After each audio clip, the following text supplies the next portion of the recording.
আনিকা ৰহমান নামৰ সুন্দৰী যুৱতী এগৰাকীয়ে দৰা বিচাৰি সামাজিক মাধ্যমত হাহাকাৰ কৰিছে। আমি আনিকা রহমান, আমি আসছি অনলাইনে একটা ভালো পাত্র চাই বিয়ে করার জন্য।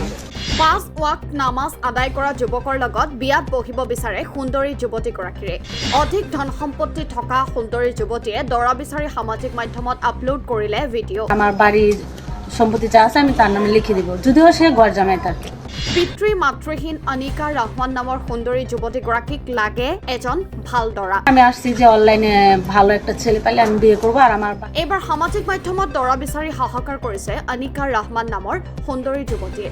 অধিক ধন সম্পত্তি থকা সুন্দৰী যুৱতী আনিকা ৰহমানক লাগে ভাল মনৰ এজন যুৱক। যুৱকজনে 5 ওয়াক্ত নামাজ আদায় কৰা হ'ব লাগিব। যুৱকজনে আনিকা ৰহমান নামৰ সুন্দৰী যুৱতীগৰাকীৰ ঘৰত থাকিব লাগিব বিয়াৰ পিছত, কিয়নো আনিকা ৰহমান নামৰ সুন্দৰী যুৱতীগৰাকীৰ নাই পিতৃ মাতৃ।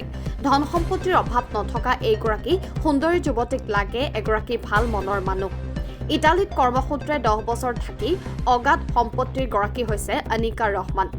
আপুনি যদি আনিকা ৰহমান নামৰ সুন্দৰী যুৱতীগৰাকীৰ সৈতে বিবাহ পাশত আবদ্ধ হ'ব বিচাৰে তেন্তে কমেণ্টৰ যোগে জনাব পাৰে। আমি আনিকা রহমান, আমি আসছি অনলাইনে একটা ভালো পাত্র চাই বিয়ে করার জন্য। হ্যালো ভিউয়ার্স, আসসালামু আলাইকুম। এই মুহূর্তে ডিসপ্লেতে দেখতে পাচ্ছেন এক সুন্দরী আপু, উনি চাচ্ছেন অনলাইনের মাধ্যমে বিয়ে করতে। তো এতগুলো মাধ্যম থাকা সত্ত্বে কেন আপু অনলাইনের মাধ্যমে বিয়ে করতে চাচ্ছেন, আসুন তার মুখ থেকে শুনি। আপু আসসালামু আলাইকুম। ওয়ালাইকুম সালাম। আসসালামু আলাইকুম। ওয়ালাইকুম আসসালাম, ভালো আছেন? জি আলহামদুলিল্লাহ। আপনার? জি আলহামদুলিল্লাহ ভালো আছি। আপু জি। আপনি তো দেখতে শুনতে মাশাআল্লাহ অনেক সুন্দর, আবার শুনেছি আপনাকে মানে গাড়ি বেড়ে টাকা বেড়ে সব কিছুই আছে, তাহলে আপনি কেন চাচ্ছেন অনলাইনের মাধ্যমে বিয়ে করতে? আমি ইটালি প্রবাসী, আমি প্রবাসে ছিলাম 10 বছর।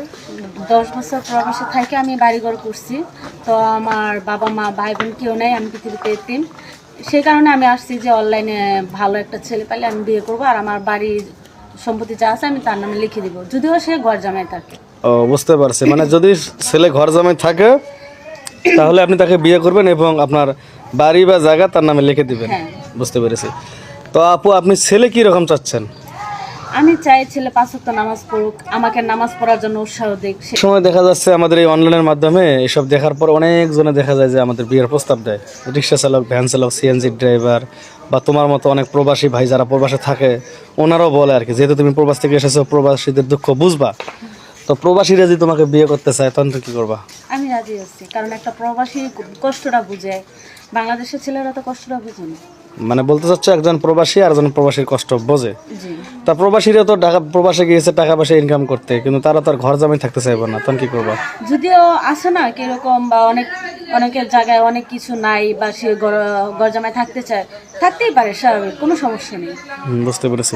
বা অনেক সময় দেখা যায় অনেকজনের তো প্রবাসীর বউ থাকে, বাচ্চা থাকে, এরকম কি যদি তোমাকে বিয়ে করতে চায় তাহলে আমি বলবো যে যদি ওইটাকে ভালো মতো চালাইতে পারে, বা দুনো দিক দিয়ে আমার 5 দিক দিয়ে ঠিক রেখে যদি দুনো সংসার চালাইতে পারে, আমার কোনো সমস্যা নেই। বুঝতে পেরেছি। তা বয়সটা কি রকম চাচ্ছ?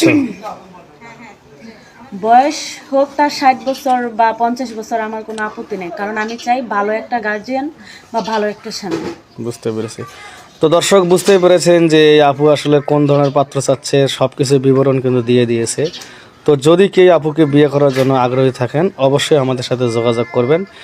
আরেকটি কথা হচ্ছে, কথায় আছে 10-এর লাঠি 1-এর বোঝা। আপনারা যদি চান যে এই আপুকে আপনারা যে কোনো একটা ভালো ছেলের হাতে তুলে দিতে, তাহলে আপনাদের কি করতে হবে, আপনাদের হাতে যে মোবাইল ফোনটা আছে অবশ্যই শেয়ার অপশনে গিয়ে এই ভিডিওটি শেয়ার করে দিতে হবে, তাহলে হয়তো এই আপু ভালো একজন পাত্র পেয়ে যেতে পারেন। আপু তা আপনি কৃষকের উদ্দেশ্যে কিছু বলবেন?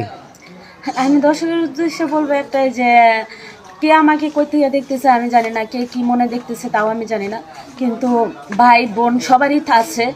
আমার বাবা মা নাই, আমি পৃথিবীতে এতিম। আমি চাই আমার মাঝে এমন একটা ভালো বা শিক্ষার মধ্যে, যে সে কামলা খাটুক, আমার কোনো আপত্তি নেই, খেত কামলায় যাক, তার কোনো সমস্যা নেই, তবে সত্যি কথা বলবে আর 5 ওয়াক্ত নামাজ পড়বে, আর সে যেন আমাকে ছাইড়া কোথাও না যায়।